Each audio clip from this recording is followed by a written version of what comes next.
நம்ம பிரஜனுக்கு ஒரு பட்டப்பேர் வச்சிருக்காங்க சமூக வலைதளங்கள்ல.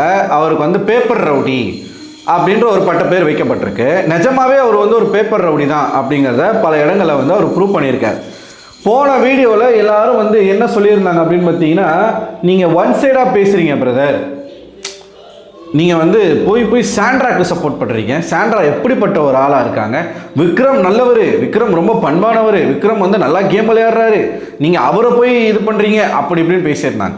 அந்த வீடியோ எதுக்காக போடப்பட்ட வீடியோ அப்படின்னு பார்த்தீங்கன்னா, பிக் பாஸ் ஒரு சூப்பர்வைசர் அப்படிங்கிற ஒரு வேலையைத்தான் கொடுத்துருக்காரு. ஆனால் விக்ரம் அதையே ஒரு ஜட்ஜ் மாதிரி ஒரு மென்டாலிட்டியில், இது ஒரு டாஸ்க்கு, இந்த டாஸ்க்கு நம்ம தான் ஜட்ஜு, இப்போ மேனேஜர் இருப்பாங்கல்ல, நம்ம தான் மேனேஜர், இப்போ அவங்க சரியாக வேலை செய்யலைன்னா அவங்கள வேலையை விட்டு கூட நம்ம தூக்கலாம், நமக்கு எல்லா விதமான அதிகாரமும் பிக் பாஸ் கொடுத்துருக்காரு அப்படின்னு அழுதுகிட்டே சில விஷயங்களை அவர் பண்ணார்.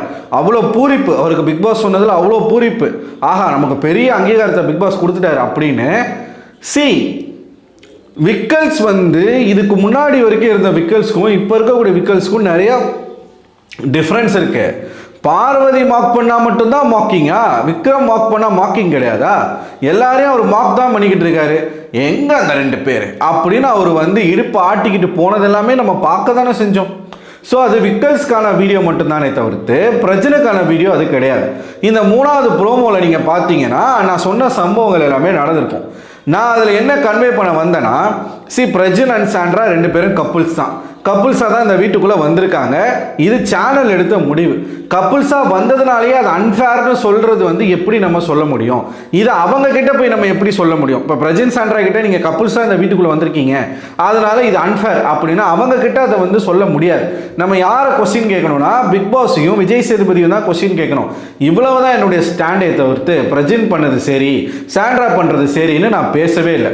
அந்த வீடியோவை முழுசாக பார்த்தா மட்டும்தான் உங்களுக்கு நான் என்ன சொல்ல வந்தேன் அப்படிங்கிறது புரியும். ஸோ இந்த வீடியோவில் பிரஜன் அவர்கள் பேசக்கூடிய சில விஷயங்களை பற்றி தான் பார்க்க போகிறோம். இப்போ ஆல்ரெடி நம்ம ரெஜிஸ்டர் பண்ணது, ஏங்க சாண்ட்ராக்கு சப்போர்ட் பண்ணுறவனா இருந்தால் நேற்று நைட்டு நடந்த ஒரு விஷயம் அதை நான் பார்க்க கூட இல்லை. சுபிக்ஷா பூச்சி மருந்து வச்சு கொல்லணும் அப்படின்னு சாண்ட்ரா சொல்லியிருக்காங்க அப்படிங்கிற ஒரு கிளிப்பிங்கை நான் பார்த்தேன். அதை பார்த்த உடனே வீடியோ போட்டிருக்கேன். ஓகேவா? இன்னைக்கு அந்த வீடியோ தான் நம்ம சேனலில் அதிகப்படியான வியூஸே போயிருக்கு. ரொம்ப நாள் கழிச்சு ஒரு 10 நாளாக நம்ம சேனலில் வியூஸ் போல, ஒரு வாரமாக வியூஸ் போல அந்த வீடியோ தான் போயிருக்கு. எது எனக்கு நியாயமாக படுதோ, எது எனக்கு அநியாயமாக படுதோ அதை நான் பேசுவேன், கண்டிப்பாக பேசுவேன். இங்கே யாருக்கும் ஒன் சைடாக நான் பேச மாட்டேன், யாருக்கும் நான் சப்போர்ட்டும் இது வரைக்கும் பண்ணலை. அதுக்குள்ளே திவ்யா பார்த்து சொல்லு வலிகிறேண்ணா, என்னென்னமோ கமெண்ட் செக்ஷன்னா நம்ம என்ன வேணால் பேசலாம்ல, நம்ம முகம் தெரிய போகிறது கிடையாது, இஷ்டத்துக்குன்னு மாய்க்கு வந்ததெல்லாம் பேசலாம், பேசுங்க. ஓகே, இப்போது என்ன பிரச்சனை அப்படின்னு பார்த்தீங்கன்னா, விக்கல்ஸை சூப்பர்வைசர்னு சொல்லிட்டாங்க. இவங்க ரெண்டு பேரையும் வேலை செய்ய சொல்லிட்டாங்க. யார்? சாண்ட்ராவையும் திவ்யாவையும். எதுக்காக அதை சொன்னாங்கன்னா, அது ஒரு பனிஷ்மெண்ட்டாக தான் அவங்களுக்கு கொடுத்துருக்குறாங்க.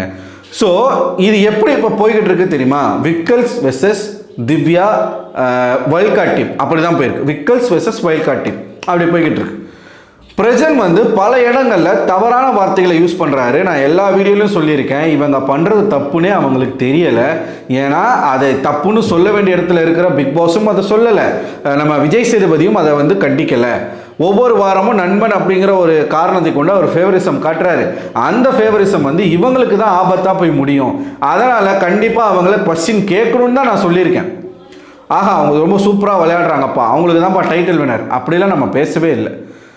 பிரஜன் பல இடங்களில் எல்லாருமே த்ரெட்டன் பண்ணுறாரு. இப்போ நீங்கள் என்ன டிச் பண்ணிங்கன்னா நான் உங்களை காலி பண்ணிடுவேன் அப்படிங்கிற ஒரு வார்த்தையை சொல்கிறாரு. இதெல்லாம் இந்த வீட்டுக்குள்ளே பயன்படுத்தக்கூடாத வார்த்தைகள்.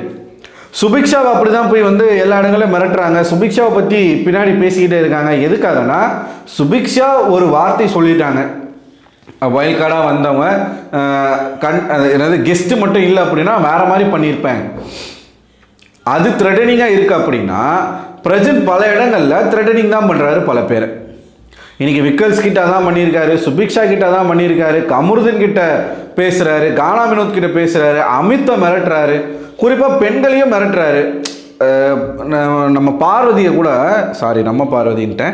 பார்வதி கிட்ட கூட அந்த கை போட்ட மேட்ரு அப்படித்தான் அவர் பேசினார். அப்போது அதுக்கெல்லாம் நம்ம ஃபயர் விட்டோம். ஆனால் சாண்ட்ரா மற்றும் பிரஜன் பண்ணக்கூடிய இந்த விஷயங்கள் வந்து கொஞ்சம் எல்லையை மீறி போகுதோ, வார்த்தைகள் ரொம்ப கடுமையாகுதோ, அதுக்கேற்ற மாதிரி விக்ரமும் விடாப்பிடியாக சில விஷயங்களை பண்ணுறாரு. அவங்க பேசிக்கிட்டு இருக்காங்கன்னா அவங்க பக்கத்தில் போய் உட்காந்துக்கிட்டு பாட்டு பாடிக்கிட்டு இருக்கிறது, அவங்களையே பார்த்துக்கிட்டு இருக்கிறது. சூப்பர்வைசிங் பண்ண சொன்னாங்க தான். இப்போ 2 பேருமே இப்படி இருக்காங்க, சாண்ட்ராவும் விக்கல்ஸும் இப்படி இருக்காங்க. யாராச்சும் ஒருத்தர் விட்டு கொடுக்கலாம்ல. முழுக்க வன்மமாக தான் இது போய்கிட்டு இருக்கு, வன்மமாக மாற்றிக்கிட்டு இருக்காங்க. விஜய் சேதுபதி இந்த வாரத்தில் பேசுறதுக்கு இருக்கிற ஒரே கண்டென்ட் இதுதான், வேற கண்டென்ட்டே கிடையாது. பூண்டை உரிச்சு போட்டது எனக்கு டாக்ஸிக்காக தெரியல, ஆனால் இன்னைக்கு சாண்ட்ரா பண்ணுறது டாக்ஸிக்காக இருக்கு. டாக்ஸிக்கு பதில் இன்னொரு டாக்ஸிக் சேர்ந்தா சரியா போயிருமா அப்படிங்கிறது தான் என்னுடைய ஒரு கேள்வி. அது கேள்வி தான். இது வந்து என் கருத்தை தவிர்த்து இது வந்து ஃபேக்ட். இது வந்து என்னுடைய கருத்து தானே தவிர்த்து இது ஃபேக்ட் கிடையாது. நீங்கள் வந்து அதை ஏற்றுக்கணும்னு அவசியம் கிடையாது. இப்போ 100 பேர் நம்ம வீடியோ பார்க்குறாங்கன்னு வச்சுக்கோங்களேன், 100 பேரையுமே நம்மளால் சாட்டிஸ்ஃபைட் பண்ண முடியாது. ஏன்னா ஒவ்வொரு கேரக்டரை ஒவ்வொருத்தருக்கு பிடிக்கும். ஆரம்பத்தில் பார்வதி மேலே யாரெல்லாம் விமர்சனம் வச்சாங்களோ இன்னைக்கு பார்வதியை கொண்டாடுறாங்க. காரணம் என்ன? பார்வதி நெகட்டிவாக இந்த வீட்டுக்குள்ளே அப்படியே வந்து இன்னைக்கு அப்படியே ஒரு சேஞ்ச் ஓவர் கொடுத்து வேற மாதிரி போயிட்டாங்க. நம்ம யாருமே பாசிட்டிவ் யோசிக்கிறது இல்லை. அதே மாதிரி சாண்ட்ரா வந்ததும் பாசிட்டிவாக வந்தாங்க, ஒரு டாஸ்க் பண்ணாங்க, பிரமாதமாக பண்ணாங்க. இந்த வாரம் அவங்க வந்து ஒரு வில்லியாகத்தான் தன்னை காட்டுறாங்க, நெகட்டிவிட்டியை சம்பாதிக்கிறாங்க, ரொம்ப ஒஸ்டான விஷயங்களை தான் பண்ணுறாங்க. அடுத்த வாரம் அது எப்படி வேணால் மாறலாமே, அவ்வளவுதான். இன்னைக்கு வந்து நேற்று வரைக்கும் விக்கல்ஸ் வந்து ஒரு இன்னசென்ட் பிளேயர், ஒரு சேஃப் கேமரா இருந்தார். இன்னைக்கு வன்ம குடோனா திரியிறாரு. நாளைக்கு அவர் எப்படி வேணாலும் அவர் மாறலாம். ஒவ்வொருத்தரும் அப்படி தானே. இந்த வீக்கெண்டில் நிச்சயமாக விஜய் சேதுபதி பிரஜன் அவர்களை கண்டிக்கணும். எனக்கு தெரிஞ்சு இந்த 2 கப்புளில் யாராச்சும் ஒருத்தர் இந்த வீட்டை விட்டு வெளியில் போயிட்டாங்கன்னா அவங்களுக்கு நல்லது. ஏன்னா அவங்க தனியாக விளையாடணும்னு நினைக்கிறாங்க, ஆனால் ஏதோ ஒரு பாயிண்டில் 2 பேரும் ஒன்று சேர்ந்துடுறாங்க. இன்னைக்கு வந்து பிரஜன் கேட்ட கேள்வி கரெக்டு. நான் ஒரு இண்டிவிஜுவல் கண்டஸ்டாண்டாக தான் வந்திருக்கேன், நான் அப்படி தான் இருக்கணும்னு நினைக்கிறேன், அப்படி தான் நான் விளையாடணும்னு நினைக்கிறேன். நீ சாண்ட்ரா கிட்ட பிரச்சனைனா சாண்ட்ரா கிட்ட போய் நேரடியாக பேசு, எதுக்கு என்கிட்ட அதை கொண்டு வர அப்படின்னு அவர் கேட்ட கேள்வி கரெக்டு. ஆனால் கேட்ட முறை தப்பாக இருக்குது. நீங்கள் போயிட்டு ஒருத்தரை மிரட்டுறது அப்படிங்கிறத எந்த விதத்துலையும் அதை அக்செப்ட் பண்ணிக்க முடியாது. த்ரெட்டனிங் அப்படிங்கிற ஒரு விஷயம் இந்த வீட்டுக்குள்ளே யாரும் ஏற்றுக்க மாட்டாங்க. நீங்கள் ஆண்களை த்ரெட்டன் பண்ணுறதை தாண்டி பெண்களையும் த்ரெட்டன் பண்ணுறீங்க. சுபிக்ஷா அப்படி வந்து என்ன பெருசாக சொல்லிடுச்சு, ஏதோ ஒரு வார்த்தை சொல்லிடுச்சு. சுபிக்ஷா வந்து எப்படிப்பட்ட ஒரு பிளேயர் அப்படின்னா, எங்கேயாச்சும் எதனா ஒரு மிஸ்டேக் நடக்குமா அங்கே போய் நம்ம வந்து கருத்து சொல்லாமான்னு நினைக்கிற ஒரு பர்சன் தான். ஆனால் அதுக்கு நீங்கள் பதிலுக்கு வந்து நீங்கள் மிரட்டுறது அப்படிங்கிறத அக்செப்ட் பண்ணிக்க முடியாதுல்ல. நான் வந்து காலி பண்ணிடுவேன், நான் அதை பண்ணிடுவேன், இதை பண்ணிடுவேன். பதிலுக்கு அவரும் வந்து பேசுகிறாரு. இப்போ நம்ம இதை நான் ஏற்றுப்பேன். இப்போ பிரஜன் வந்து நேராக மோதுங்க, ஆம்பளையாக இருந்தால் நேராக மோது, ஆம்பளைன்ற வார்த்தை அவர் சொன்னாரான்னு எனக்கு தெரியல, கவனிக்கல நான். ஆனால் நேராக மோது, பின்னாடி குத்தாத அப்படின்னும் போது பதிலுக்கு நான் நேராக தான் மோதுறேன் அப்படின்னு அவர் சொன்னதெல்லாம் அக்செப்ட் பண்ணிக்கலாம். ஓகேவா?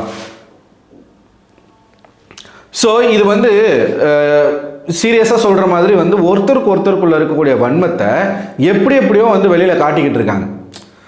இப்போ விக்ரமும் அதை விட்டு கொடுத்து போகிற மாதிரி இல்லை, சாண்ட்ரா பிரஜனும் அதை விட்டு கொடுத்து போகிற மாதிரி இல்லை. இதுக்கெல்லாம் சொல்யூஷன் எங்கே இருக்குது? சேதுபதி அவர்கள்கிட்ட இருக்குது. எனக்கு பிரஜன் மேலே ஒரு கன்சர்ன் இருந்துச்சுங்க. ஏன்னா ரொம்ப நாள் கழிச்சு அவர் வந்து இந்த ஃபீல்டுக்குள்ளே வந்திருக்காரு. நல்லா டேலண்ட் உள்ள ஒரு பர்சன், பயங்கரமாக ஷைன் ஆக வேண்டிய ஒரு பர்சன் வந்திருக்காரு. ஓவர் நெகட்டிவிட்டி ஆயிடுச்சு அப்படின்னா அது மறுபடியும் அவருடைய கெரியரையே காலி பண்ணிடும். இதுக்கப்புறம் அவர் வந்து என்ன பண்ண முடியும்? ஒன்றுமே பண்ண முடியாது. அதனால் இந்த ஷோவில் அவர் வந்து கரெக்டாக அதை பயன்படுத்திக்கணும்னு ஒரு ஆசை இருக்குதான். அதுக்குன்ட்டு வந்து எல்லாத்தையும் நம்மளால் அட்ஜஸ்ட் பண்ணி போக முடியாது அப்படிங்கிறது உண்மை. ஏதாச்சும் ஒரு விஷயம் வந்து கைமீறி போகும்போது அதை வந்து நம்ம விமர்சனத்துக்குள்ளாக்க வேண்டிய ஒரு அவசியத்தில் தான் இருக்கும். விஜய் ஃபஸ்ட்டு ஒரு கப்புள்ஸை இந்த ஷோவில் எடுத்துருக்க கூடாது. அது சேனலுடைய மிஸ்டேக். ஒரு கப்புளை நீங்கள் இந்த ஷோக்குள்ளே எடுத்துட்டு அவங்கக்கிட்ட நீங்கள் இண்டிவிஜுவல் பிளேயர் எதிர்பார்க்கிறது அப்படிங்கிறது முட்டாள்தனம். என்னை பொறுத்த வரைக்கும் முட்டாள்தனம். நான் ஆரம்பத்திலே சொல்லியிருந்தேன், எப்படி இருந்தாலும் இவங்களால் தனித்தனியாக விளையாட முடியாது. இதை ஒரு டெஸ்ட்டாக தான் அவங்களை உள்ளே போட்டிருக்காங்க. இப்போ இது சமுதாயத்தின்னு ஒரு புரோட்டோடைப்பு. இந்த சமுதாயத்தில் கணவன் மனைவியாக இருக்கிறவங்க எப்படி ஒருத்தர் விட்டு கொடுத்துப்பாங்க? முடியாது இல்லையா? இப்போ சாண்ட்ரா வந்து பிரச்சனை வந்து டாஸ்கில் வின் பண்ண வைக்கணுன்றதுக்காகத்தான் காயின் கொடுத்தாங்க. அதெல்லாம் நம்ம சொல்லிட்டோமே. வேறு என்ன எதிர்பார்க்குறீங்க? பார்வதி அளவுக்கு நம்ம சாண்ட்ரா அவர்கள் வார்த்தையை யூஸ் பண்ணுறாங்க, இல்லை ஒரு கேம் விளையாடுறாங்க அப்படின்னா அப்போ நம்ம கடுமையாக பேசலாம். இப்போ நம்ம என்ன பேச முடியும்? எதுவுமே நம்மளால் பேச முடியாது. ஆனால் கருத்து என்ன அப்படின்னு பார்த்தீங்கன்னா, அவங்க பண்ணுறது தப்பு தப்புன்னு சொல்லியாச்சு. இதுக்கு மேலே ஆடியன்ஸ் நீங்கள் என்ன என்கிட்ட எதிர்பார்க்குறீங்கன்னு எனக்கு புரியலை. எனக்கு விக்கல்ஸ்னுடைய கேம் பிளே பிடிக்கல, எனக்கு அதே மாதிரி பிரஜன் சாண்ட்ரா கேம் பிளேவும் பிடிக்கல. இது சரின்றதுனால அது தப்பாயிராது, அது தப்புன்றதுனால இது சரியாயிராது. என்னை பொறுத்த வரைக்கும் ரெண்டுமே தப்பு தான். நீங்கள் ஆக்சுவலாக என்ன எதிர்பார்க்குறீங்கன்னா, நான் ஒன் சைடாக பேசுகிறேன், நான் விக்ரமுக்கு சப்போர்ட் பண்ணி பேசணும்னு நீங்கள் எதிர்பார்க்குறீங்க. அது என்னால் முடியாது. ரெண்டுமே இங்கே தப்பாக தான் இருக்குது. நியூட்ரல் அப்படிங்கிறது என்ன தெரியுமா? நியாயத்தின்படி நிற்கணும். எனக்கு 2 பேர் மேலேயும் நியாயம் இல்லை, 2 பேர்கிட்டே நியாயம் இல்லை அப்படிங்கிறது தான் என்னுடைய கருத்து. பிரஜன் அவர்களுக்கு கடுமையான கண்டனங்கள் இந்த வீக்கெண்டில் கண்டிப்பாக கிடைச்சே ஆகும். அவர் ஒவ்வொருத்தரையும் இது அதிகமாகிட்டே போச்சுன்னு வச்சுக்கோங்களேன், கண்டிப்பாக ஒரு நாள் இல்லைன்னா ஒரு நாள் கைகலப்பில் முடியும். யாராச்சும் ஒருத்தர் டெம்பரை லூஸ் பண்ணாங்க அப்படின்னா அது வேற மாதிரி ஒரு பிரச்சனையில் முடியும். விஜய் சேதுபதி அவர்கள் ஒரு கப்புலாம் அந்த வீட்டுக்குள்ளே நீங்கள் 2 பேரை போட்டுட்டு அவங்க இஷ்டத்துக்கு நீங்கள் அவங்கள விளையாட விட்டுட்டு அவங்கள எந்த விதமான கரெக்ஷனும் நீங்கள் பண்ணாமல் அப்படியே வச்சிங்கன்னா இந்த ஷோக்கும் கெட்டது, அவங்களுடைய பர்சனல் லைஃபுக்குமே கெட்டது. அவங்கள நீங்கள் தான் கொஞ்சம் டியூன் பண்ணணும், சொல்லணும், நீங்கள் பண்ணுறது தப்புன்னு சொல்லி புரிய வச்சு அவங்க கேமை சேஞ்ச் பண்ணணும். அதை கரெக்ட் பண்ண வேண்டிய இடத்துல இருக்கிற நீங்கள் அதை கவனமாக பேசி கையாளணும். அதை விட்டு நீங்கள் என்ன வேணாலும் பண்ணுங்க அப்படின்னு நீங்கள் சொல்லிட்டீங்க அப்படின்னா லாஸ் உங்களுக்கு கிடையாது, அந்த 2 பேருக்கும் தான். சாண்ட்ரா அவர்கள் பண்ணக்கூடிய விஷயங்களை பொறுத்துக்கிட்டு பிரஜன் இருக்கிறதும், பிரஜன் பேசக்கூடிய விஷயங்களுக்கு விசில் அடிச்சுக்கிட்டு சாண்ட்ரா இருக்கிறதும் கப்புள் கிட்ட அதுதான் நம்ம எக்ஸ்பெக்ட் பண்ண முடியும். அதை தான் அவங்க பண்ணுவாங்க. அவங்க கிட்ட நீங்கள் வேற எதுவுமே எதிர்பார்க்க முடியாது. ஒன்று, யாராச்சும் ஒருத்தரை அந்த வீட்டுக்குள்ளே வச்சுக்கிட்டு இன்னொருத்தரை எவிக் பண்ணி வெளியில் அனுப்பணும்.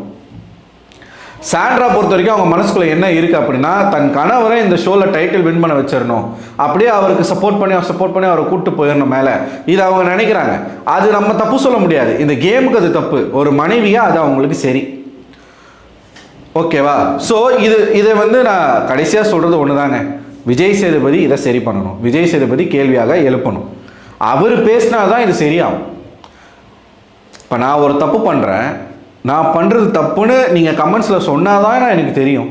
நீங்கள் எல்லாத்துக்கும் சூப்பர் ப்ரோ, ரிவ்யூ செம்மையாக பண்ணுறீங்க அப்படின்னு நீங்கள் சொன்னீங்கன்னா ஓகே. இப்போ திவாகர் இருக்கான்னு வச்சுக்கோங்களேன், அவன் நெகட்டிவ் கமெண்ட்ஸை பார்க்க மாட்டான். அவனுக்கு 100 கமெண்ட்ஸில் 99 கமெண்ட் நெகட்டிவாக இருக்கும், ஒரு கமெண்ட் பாசிட்டிவாக இருக்கும். அந்த ஒரு கமெண்ட் எடுத்து தான் அவன் பேசுவான். எல்லாரும் திவாகர் மாதிரி இருக்க முடியாதுல்ல. இப்போ நான் இருக்கிறேன்னா, என் கமெண்ட் செக்ஷன் நான் படிக்கிறேன்னா, ப்ரோ நீங்கள் ஒன் சைடாக பேசுகிறீங்க, நீங்கள் சொன்னதுனால தான் இந்த எக்ஸ்ப்ளனேஷன் நான் கொடுக்குறேன், இல்லைனா நான் கொடுத்தே இருக்க மாட்டேன். நீங்கள் பண்ணுறது தப்புன்னு ஒருத்தவங்க சுட்டி காட்டினா மட்டும்தான் அவங்களுக்கு தெரியும் அவங்க தப்பு பண்ணுறாங்கன்னு சொல்லி. அதைத்தான் நான் சொல்ல வரேன். சாண்ட்ரா பிரஜன் தப்பு பண்ணுறாங்கன்னா எஸ் பண்ணுறாங்க, அதை சுட்டி காட்ட வேண்டியது யார்? ஹோஸ்ட்டு. அதை அவர் செய்யணும். செய்கிறாரான்னு பார்ப்போம், இந்த வாரம் என்ன நடக்குதுன்னு பார்ப்போம். ஸோ பேப்பர் ரவுடின்றதை கரெக்டாக தான்ப்பா அவர் காட்டுறாரு. நீங்கள் என்ன நினைக்கிறீங்க? உங்கள் கருத்துக்களை மறக்காமல் கமெண்ட் பாக்ஸில் கமெண்ட் பண்ணுங்கள். அடுத்த ஒரு வீடியோவில் உங்களை சந்திக்கிறேன். அதுவரை உங்களிடமிருந்து விடைபெறுவது நான் அரவிந்தன்.